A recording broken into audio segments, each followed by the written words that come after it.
अगर आप JEE aspirant हो तो ये क्वेश्चन आपके लिए बिल्कुल परफेक्ट क्वेश्चन है। क्वेश्चन दिखने में थोड़ा डिफिकल्ट लग रहा है, बट अगर आपको इसकी राइट कंसेप्ट पता हो तो ये क्वेश्चन 10 सेकंड के अंदर सोल्व हो सकता है। क्वेश्चन में क्या बोला गया कि हमें नंबर ऑफ इंटीजर रूट बताना इस बड़ी सी इक्वेशन के। इंटीजर रूट की बात कर रहा है, इसका मतलब हमें पता है कि इंटीजर रूट या तो इवन होगा या फिर ओड होगा। तो हम अज्यूम कर लेते हैं कि इसका जो रूट है वो क्या है, इवन नंबर है।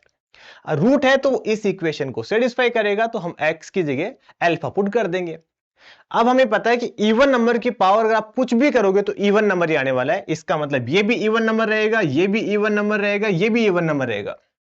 इवन मल्टीप्लाई होने के बाद में ओड नंबर से वो भी इवन नंबर रहने वाला है। और प्लस में ये ओड नंबर है, सबका सम करोगे तो डेफिनेटली एक ओड नंबर आएगा। और जीरो तो एक इवन नंबर होता है, इसका मतलब कभी भी जीरो के इक्वल नहीं आएगा। तो इवन नंबर तो इसका रूट हो नहीं सकता। अब अपन ओड की बात कर लेते हैं, तो जैसे ही अल्फा को ओड पुट करेंगे, अब ध्यान से सुनना, ओड नंबर की पावर आप कुछ भी करोगे ओड नंबर ही आएगा। अगर आप इसको 24 से मल्टीप्लाई कर दोगे इवन नंबर बन जाएगा, ये भी इवन नंबर बन जाएगा, ये ओड नंबर आएगा, ये ओड नंबर आएगा, सबको सम करोगे तो ओड नंबर आने वाला है। तो ये भी क्या नहीं रहेगा, जीरो के इक्वल नहीं आएगा। तो इसका इंटीजर रूट कितना हो जाएगा, जीरो हो जाएगा। अब ये वाला क्वेश्चन है, सारे जेई एस्पिरेंट ट्राई करेंगे।